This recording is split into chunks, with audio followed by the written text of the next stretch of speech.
Herkese merhabalar. Kanalıma ve mutfağıma hoş geldiniz. Bugün sizlere nefis bir tarifle geldim. Bu tarife isterseniz ekmek, isterseniz tepsi poğaçası deyin. Gerçek olan şu ki yumuşacık, harika lezzeti olan bir tarif oluyor. Ben bir defa denediğiniz takdirde sürekli yapmak isteyeceğinizi düşünüyorum. Sözü daha fazla uzatmadan hemen tarifimizin yapımına başlamak istiyorum. 1 çay bardağı ılık sütü yoğurma kabına alalım. Üzerine 1 su bardağı ılık suyu ilave edelim. 1 yemek kaşığı kadar toz şekeri ekleyelim. Ve üzerine de 1 paket kuru instant mayayı ekleyerek şeker çözününceye kadar karıştıralım. Kullanmış olduğum bardakların ölçüsü çay bardağı 100 ml, su bardağı ise 200 ml, yani klasik su bardaklarından.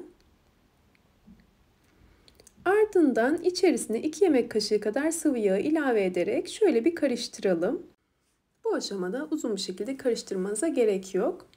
Ayrı bir kasede 4 su bardağı unu hazırlamıştım ben. Ondan bir miktar ekledikten sonra üzerine 1 tatlı kaşığı tuzu ekledim ve karıştırdım. Unu kademeli olarak ekleyeceğiz. Ben bir miktar unu ekledikten sonra spatula ile karıştırmaya devam ettim. Dilerseniz direkt elinizle yoğurma işlemine de başlayabilirsiniz. Tabii ki bu şekilde benim daha kolayıma geliyor. Her zaman belirttiğim gibi kıvam alıncaya kadar spatula ile karıştırıyorum. Sonrasında elimle yoğurma işlemine geçiyorum. Hamurumuz yumuşak dokulu olmalı. Kesinlikle sert bir hamur yoğurmamalıyız. Buna dikkat edelim. Kullanılan un miktarı değişkenlik gösterebilir. Ben 4 su bardağı kullanarak hamurumu istediğim kıvama getirdim. Fakat sizin kullandığınız unun markasına, kalitesine göre bu miktar değişkenlik gösterebilir. Bunun için kontrollü bir şekilde ekleyin lütfen. Artık elimle yoğurma işlemine geçebilirim.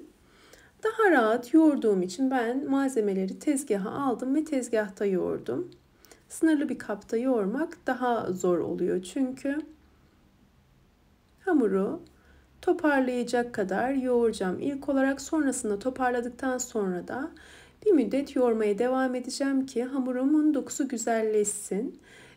Hamurumuzu ne kadar çok yoğurursak o kadar güzel olacaktır yaptığımız hamur işi. O kadar yumuşak olacaktır, daha güzel kabaracaktır.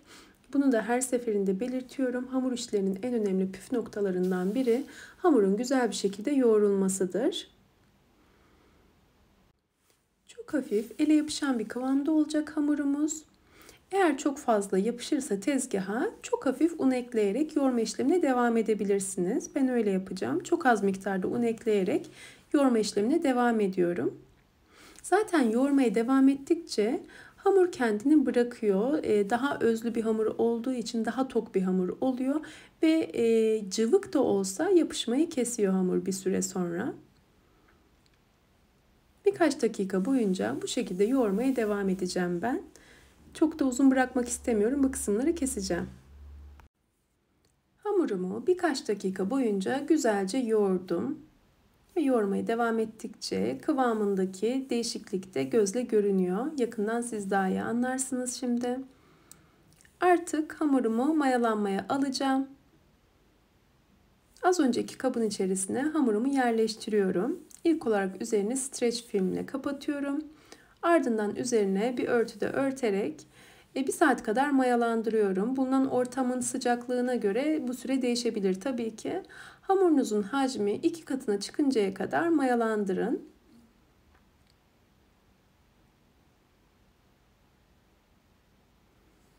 Bir saatin sonunda hamurum istediğim şekilde mayalandı. 2 katına çıktı hacmi. Ben şöyle bir fırın kabında hazırladım. Dikdörtgen borcamda da hazırlayabilirsiniz ya da orta boyuttaki kare borcamda da hazırlayabilirsiniz tabii ki. İçerisine yağlı kağıt yerleştirdim. Yağlı kağıdı daha rahat yerleştirebildiğim için böyle buruşturarak yerleştirdim ben.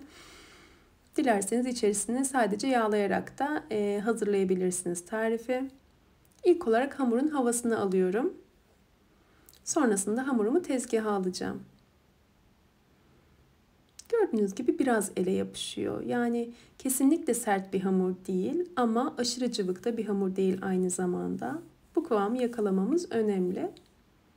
Tezgaha az miktarda un aldım. Sonrasında hamuru tezgaha aldım ve toparladım. Nizami bir şekilde açabilmek için orta kısımda topluyorum. Fazlalığı alt kısmı daha pürüzsüz olsun diye. Sizler de bu şekilde yapabilirsiniz. Çok fazla una bulamayın bu aşamada. Dilerseniz oklavayla ya da benim gibi merdane ile açabilirsiniz hamurunuzu. Hazırlayacağınız fırın kabının boyutunda açabilirsiniz. Dilerseniz yuvarlak kapta da hazırlayabilirsiniz tabii ki. Ben dikdörtgen fırın kabında hazırladım ama bu alternatifi de belirtmek istiyorum. Ama çok da fazla inceltmeyin. Yani dikdörtgen borcamdan daha büyük bir fırın kabında da hazırlamayın. O zaman çok ince olacaktır çünkü. İstediğim şekilde açıldı. Artık fırın kabına yerleştirebilirim.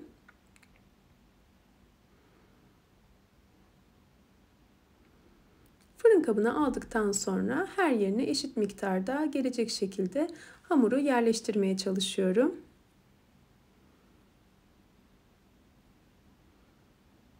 Tam fırın kabının boyutuna göre oldu. Esasında sadece köşelerini biraz daha düzenlemem gerekiyor. Sonrasında üzerini kapatarak yarım saat kadar tekrar mayalanmaya bırakıyoruz. Yine hamurumuz 2 katı kadar kabarsın bu aşamada. Tepsi mayasını yapmak oldukça önemli. Bunu da sürekli belirtiyorum. Tepsi mayası yaparsanız hamur işinizde çok daha yumuşak, pofidik pofidik olacaktır. Bu aşamayı atlamayın lütfen. Bir adet yumurta sarısına 2 yemek kaşığı kadar süt ilave ederek karıştırdım. Ve nazik hareketlerle hamurun üzerine dağıtıyorum. Çok fazla bastırmayın lütfen bu aşamada. Çünkü havası sönebilir hamurun. Bu da istemediğimiz bir şey. Hafif nazik hareketlerle yumurtayı her yerine gelecek şekilde dağıtıyorum.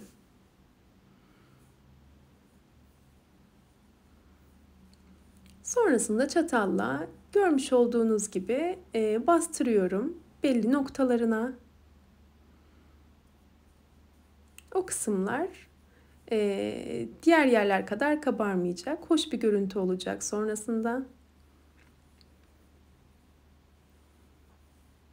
Dilerseniz bu şekilde de fırına verebilirsiniz. Tabii ki ben susam ve çörek otu da eklemeyi tercih ettim. Bir miktar susam ve az bir miktarda çörek otu ekledim.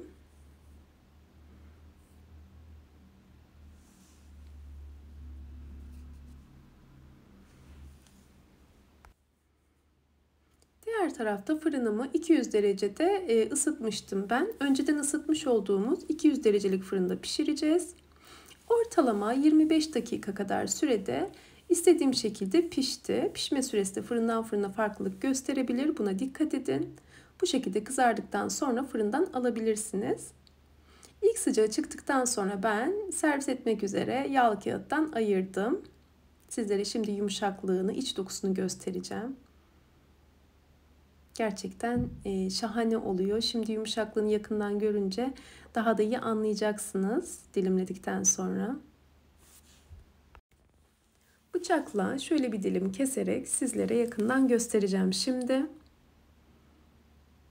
Bu tarifi sıcak haliyle tüketmenizi öneririm. Ertesi güne kaldığında mayalı hamurlarda bir tık sertleşme oluyor. Tabii ki çok sert olmaz ama sıcak sıcak yani ilk gün yaptığınızda tüketmenizi öneririm. Diğer bir alternatif ise hepsini tüketemeyecekseniz eğer dilimleyerek buzluğa kaldırabilirsiniz. Buzluktan çıkarttığınızda ilk günkü tazeliğinde olacaktır. Hele ki ısıtarak tükettiğinizde çok daha iyi olacaktır. Ben bu tarifi çok beğeneceğinizi düşünüyorum. Gerçekten yapımı oldukça pratik. Mayalanma sürecini saymazsak uğraştırıcı bir tarafı yok denecek kadar az. Bir defa denediğiniz takdirde sürekli yapmak isteyeceğinizi düşünüyorum. Şöyle yakından ikinci dilimi keserken de sizlere göstermek istedim. İç dokusunu daha yakından görün, yumuşaklığını. Gerçekten tek kelimeyle şahane oluyor. Umarım tarifimi denersiniz ve beğenirsiniz. Eğer tarifimi buraya kadar izlediyseniz ve beğendiyseniz aşağıda yer alan beğen butonuna tıklarsanız çok mutlu olurum. Ve eğer hala kanalıma abone değilseniz yine aşağıda yer alan abone ol butonuna tıklayarak yanındaki bildirim ziline basarsanız yeni tariflerimden anında haberdar olabilirsiniz. Yeni tariflerde görüşmek ümidiyle sağlıkla ve afiyetle kalın. Hoşça kalın.